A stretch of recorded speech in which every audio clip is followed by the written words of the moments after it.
नमस्कार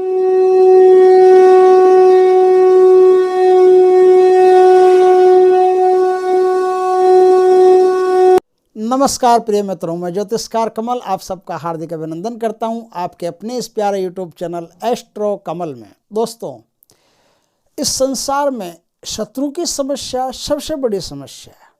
क्या है, कोई सीधा साधा आदमी अगर कहीं रहता हो और कोई दुश्मन अगर उसके पीछे पड़ जाए तो उससे बड़ी कोई समस्या नहीं है, क्योंकि एक तो आदमी सीधा साधा सरल स्वभाव का, संत स्वभाव का, और ऐसे में कोई नीच क्वालिटी का, कोई अधम क्वालिटी का आदमी उसके पीछे पड़ जाए तो बेचारे को सारा दिन टेंशन रहती है, पूरा दिन परेशान रहती है, मानसिक स्थिति उसकी खराब रहती है, कोई काम में मन नहीं लगता, कुछ नहीं कर सकता। ऐसी स्थिति जब आ जाए तो पुलिस में भी जब कोई रिपोर्ट करने पर कोई असर नहीं होता है, कुछ भी कर लो कोई असर नहीं होता है। तो ऐसी अवस्था में क्या है कि भारत में जो ऋषि महर्षि हुए उन्होंने ऐसे संत पुरुषों के लिए कुछ ऐसे उपाय निकाले हैं जिनसे शत्रुओं का समन हो सकता है और उनके शत्रु ऐसी बुरी मौत मर सकते हैं, ऐसी दुर्गति हो सकती है जिसकी हमने कभी कल्पना भी नहीं की होगी। क्या है, हनुमान जी की एक साधना है, उस साधना के द्वारा यदि किसी अच्छे आदमी के लिए, सीधे आदमी के लिए कोई दुश्मन पैदा हो गए और उसको ढंग से जीने नहीं दे रहे हैं तो वो साधना करने के बाद में दुश्मनों का पता ही नहीं चलता है कहाँ गए, मर गए कि जिंदा हैं, कि उनको लकवा हो गया है, कि उनको परेशानियां और हो गई है, कि उनका माइंड खराब हो गया है, कि क्या हो गया। ऐसी दुर्गति में चले जाते हैं कि आप कल्पना नहीं कर सकते कैसी दुर्गति हो सकती। इसलिए आज जो मैं साधना बता रहा हूं ये अपने आप में एक अचूक ब्रह्मास्त्र जैसी साधना है। इस साधना को करने के लिए क्या विधि होगी, उस विधि को मैं पहले बता देता हूं। इसमें ध्यान देने वाली कुछ बातें हैं, उन पर थोड़ा गौर करें। एक बात तो यह है कि ये जो साधना आप करें ना, ये साधना सूर्य उदय होने से पहले पहले पूर्ण हो जानी चाहिए। अब उसमें चाहे 2 घंटे लगे, चाहे 3 घंटे लगे, आप पहले मंत्र का जाप कर करके देख लेना कि भैया इतने घंटे लगे हैं तो उतने घंटे सूर्य उदय के उतने घंटे पहले बैठ जाना। सूर्य उदय यदि 10-5 मिनट बाद में होता तो भी कोई तकलीफ नहीं, आप बैठे रहना आराम से। सूर्य उदय हो रहा हो उस समय क्या होता है, इस पूजा में एक कलश रखते हैं, तांबे का कलश, तांबे का एक लोटा ढक के साफ करके उसको रखते हैं, उसमें पानी डाल करके रखते हैं और 5 चीज़ें मिला करके रखते हैं। वो अर्घ आपको है ना सूर्य भगवान को उगते समय देना है। क्या होता है कि ये जब हम साधना करते हैं उस साधना से वो जल अभिमंत्रित होता है और बड़ा शक्तिशाली होता है। वो जल जब हम सूर्य के सामने अर्घ देते हैं ना तो उससे 3-4 बातें और होती। एक तो आपके जो भी शत्रु रहते हैं ना, उन शत्रुओं के हृदय में एक आग पैदा हो जाती है, एक आग लग जाती है, उनके पेट में, हृदय में एक जलन टाइप लग जाती है, जिससे क्या होता है कि उनको कुछ याद ही नहीं आता।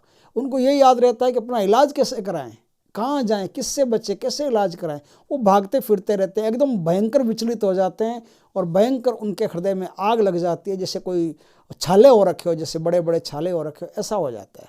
दूसरा क्या है, शत्रु की जो ग्रोथ होती है ना वो एकदम से रुक जाती है। कोई काम धंधा कर रहे हो, अच्छा पैसा कमा रहे हो, वो कहीं से भी कुछ कर रहे हो, सारा धंधा एक साथ ठप हो जाता है। तीसरा क्या होता है, शत्रु के घर में मतभेद शुरू हो जाते हैं, वो आपस में ही लड़ते हैं। ऐसी 3-4 बातें हैं। चौथा क्या होता है कि अगर जातक परेशान है, अगर साधक परेशान है किसी कारण से, तो उस पर अगर कोई कर्जा वर्जा हो गया तो वो कर्जा भी उतर जाता है। इसलिए ये जो जल है ना, ये जल अभिमंत्रित करके पूजा में, ये जितनी भी पूजा आपकी हो, 2 घंटे की हो, 3 घंटे की हो, 4 घंटे की हो, उस पूजा में जल अभिमंत्रित करके आपको सूर्य भगवान के सामने चढ़ाना पड़ता है। 21 दिन ये क्रम करना पड़ता है। उसके बाद में जल रोज चढ़ाओ और 1 माला का रोज जाप करो। रोज जाप करने से आपके शत्रु होंगे ही नहीं, होंगे तो जड़मूल से खत्म हो जाएंगे या आपसे मित्रता का व्यवहार करना शुरू कर देंगे। कुछ ऐसा इस मंत्र में गजब का प्रभाव होता है। बहुत ही प्रभावशाली मंत्र है, बहुत ही प्रभावशाली साधना है। अब बताता हूं कि इस साधना को किया कैसे जाता है। दोस्तों, इस साधना को करने के लिए आपको शुक्ल पक्ष का कोई प्रथम मंगलवार चाहिए। शुक्ल पक्ष का प्रथम मंगलवार हो, उस दिन सूर्योदय से पहले पहले साधना पूर्ण हो जाए। इसलिए सूर्योदय यदि 6 बजे होता हो तो आप टाइम निकाल करके अपना तैयार रखना कि मेरे को 2 घंटे लगते हैं तो आप 4 बजे बैठ जाना साधना में। अगर 2.5 घंटे लगते हैं तो 3:30 बजे बैठ जाना। इस प्रकार से आप बैठ जाओगे ना तो आपका सूर्योदय के फिक्स समय पर आपका जब पूर्ण हो जाएगा। अगर 2-4 मिनट ऊपर नीचे भी होता है तो कोई दिक्कत वाली बात नहीं है, आप आराम से कर सकते हैं इसको। बैठ जाना। लेकिन बैठ जाने से पहले अब करना क्या है? ये साधना अगर किसी मंदिर में की जाए तो सबसे बढ़िया होता है। पर अगर कोई मंदिर नहीं हो आपके पास, ऐसी कोई व्यवस्था नहीं हो, क्योंकि सब लोगों के पास मंदिर होना संभव नहीं है, तो आपको ये साधना अपने घर में किसी शांत कक्ष हो, उस शांत कक्ष में करनी चाहिए। इस साधना को करने से पहले जैसे सोमवार की रात को ही आपने काम कर लेना, कमरे को अच्छी तरह से धो के साफ करके सेंटेड वेंटेड करके इत्र वित्र लगा करके तैयार करें। उसमें दक्षिण दिशा की तरफ अपना मुख रख करके उत्तर दिशा की तरफ हनुमान जी का, क्योंकि श्रृंगार की साधना तो दक्षिण दिशा में होगी, तो दक्षिण दिशा की तरफ अपना मुख रख करके उत्तर दिशा में हनुमान जी का मुख रख करके एक लकड़ी का बाजोट आप वहाँ बिछाइए, और बाजोट के ऊपर क्या है, आप हनुमान जी का चित्र स्थापित कीजिए। कोई हनुमान जी की फोटो हो, हनुमान जी की फोटो दास भाव में नहीं चाहिए, वीर भाव में चाहिए, इस बात का ख्याल रखें। वो हनुमान जी की फोटो होती है जिनके हाथ में वो होता है पर्वत, और उड़ते हुए हनुमान जी होते हैं, या हाथ में पर्वत होता है, ऐसा कुछ। ये जो फोटो होती है ना, वीर भाव की फोटो होती है।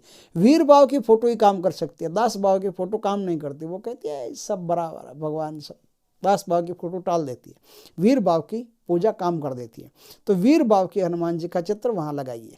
हनुमान जी का चित्र लगाने के बाद में सामने एक चावलों की डेयरी पर आपको ऐसा एक तांबे का कड़ा बनवा लेना, बिना जोड़ का। इसमें जोड़ नहीं होता, कहीं भी कोई टांका नहीं लगता, जोड़ नहीं लगता, तो बिना जोड़ का एक तांबे का कड़ा बनवा लेना। वो तांबे का कड़ा आपका 21 दिन की पूजा होगी तो 21 दिन वहीं पड़ा रहेगा, उसको कोई छेड़ेगा नहीं। अब क्या है, चमेली का तेल जो होता है उसमें सिंदूर मिला करके हनुमान जी को तिलक करना, अपने को तिलक करना।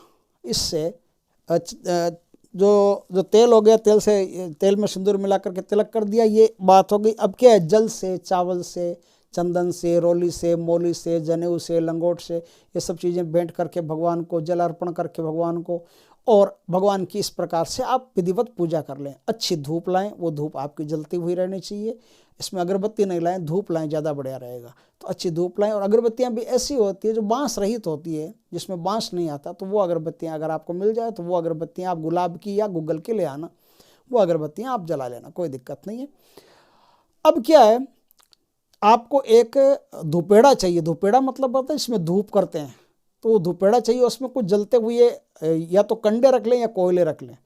उन कंडों और कोयलों में आपको गुग्गल और पीली सरसों ये मिला करके बार बार उनमें डालते जाना है। जैसे आपने 10 मंत्र पूरे कर लिए, 20 मंत्र पूरे कर लिए, उसका कोई सवाल नहीं। बीच बीच में आपको लगे ना कि धुआं कम हो रहा है, तो बीच बीच में आप डालते जाना। शुद्ध घी का दीपक होगा, वो शुद्ध घी का दीपक कर लेना। इस प्रकार से आप लाल आसन बिछा करके, लाल वस्त्र पहन करके, शुद्ध और पूर्ण ब्रह्मचर्य पूर्वक आप साधना करेंगे। इस साधना में 5 फलों का भगवान को भोग लगता है। कोई भी प्रकार के 5 फल ले आइए, भगवान को आप भोग लगाइए। पंचमेवा हो, थोड़ा सा पंचमेवा भगवान को चढ़ा दीजिए। और तुलसी थोड़ी सी उस पर होनी जरूरी, क्योंकि भगवान के भोग में तुलसी का अनिवार्य अंग होता है, इसलिए तुलसी चढ़ा देना। इस प्रकार से आप विधिवत ये काम कर लेंगे। जनेऊ का जोड़ा हनुमान जी को चढ़ाना, ये वही रहेगा, कहीं नहीं जाएगा, 21 दिन तक वही पड़ा रहेगा। जनेऊ का जोड़ा भगवान को चढ़ा दिया। अब गणेश जी के एक मंत्र की माला, अपने गुरु जी के एक मंत्र की माला, ऐसा करके आप गणेश जी से, गुरु जी से आशीर्वाद ले लें कि मैं शत्रु संहारण के लिए हनुमान जी के इस मंत्र का जाप कर रहा हूँ। फिर राम जी को याद कर ले, राम जी से आशीर्वाद ले लें, और इस प्रकार आशीर्वाद लेकर के आप इस साधना को शुरू करें। अब आपको 21 दिन में 11 माला प्रतिरोज जपनी है। 11 माला करनी है, आपको प्रतिरोज करनी है, और इस प्रकार से आप इस साधना को करेंगे। इसमें जो लोटा रहेगा उसका मैंने बता ही दिया। जो कड़ा रहेगा वो साधना के बाद में आपको धारण करना है। आपका साधना का समय पूर्ण हो जाए, साधना पूरी हो जाए, तो 22वें दिन आपको कुछ बच्चों को, 12 बच्चों को घर बुलाकर, छोटे छोटे को, और उनको मीठा भोजन करवाना है। आपकी साधना संपन्न हो गई। कोई दान पुण्य अगर आप करना चाहें तो कुछ दान पुण्य भी कर देना, क्योंकि कोई भी साधना के बाद में दान पुण्य का नियम होता है। हवन आप करना चाहें, थोड़ा सा हवन कर ले, छोटा सा, जितनी भी आहुतियाँ आप दे सकते हैं, 1000 आहुति, 500 आहुति, उतना इसी मंत्र में स्वाल लगा हुआ है, तो कोई अलग से लगाने की आवश्यकता नहीं है। तो इसी मंत्र से आप 1100 वगैरह आप आहुति कर देंगे तो बढ़िया रहेगा। बस इस प्रकार से छोटा सा हवन करें। यह साधना आपकी पूर्ण हुई। यह साधना पूर्ण होने के बाद में आपको बड़ा चमत्कार महसूस होगा कि जो शत्रु थे वो कुछ दिनों में गायब से हो गए, लापता से। कोई तो अस्पताल में मिलेगा, कोई मरघट में मिलेगा, कोई किसी धाम पर अपना इलाज करवाता हुआ फिरता हुआ मिलेगा, कोई बेचैन होकर के पागल जैसा घूमता हुआ मिलेगा। जो भी शत्रु रहेंगे आपके, उन शत्रुओं का आपको संकल्प में उल्लेख करना है कि भगवान इन शत्रुओं ने मुझे परेशान कर रखा है, आप कृपा कीजिए और इन शत्रुओं से पीछा छुड़ाइए। फिर आपको एक माला रोज करनी और सूर्य भगवान को उगते समय अर्घ्य रोज देना, इस बात का आपको ख्याल रखना है। बस इस प्रकार से आपकी साधना पूर्ण हो चुकी है।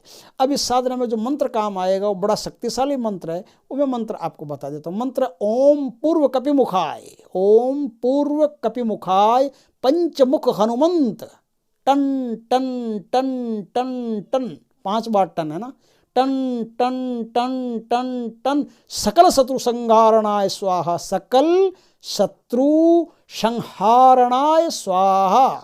इस प्रकार से ये मंत्र है। ये मंत्र 3 बार आप किसी को गुरु बना करके और गुरु से 3 बार मंत्र सुन करके फिर आप उनसे आज्ञा लेकर के इस साधना को कर सकते हैं। दोस्तों वीडियो अच्छा लगा हो तो लाइक करें, कमेंट करें, शेयर करें और पहली बार हमारे चैनल पर आए तो चैनल को सब्सक्राइब करें। पास में जो बेल आइकॉन का बटन है वो दबा दें ताकि हमारे ज्ञानवर्धक जानकारीपूर्ण वीडियो सबसे पहले आपके पास आ सके। जय श्री कृष्ण दोस्तों।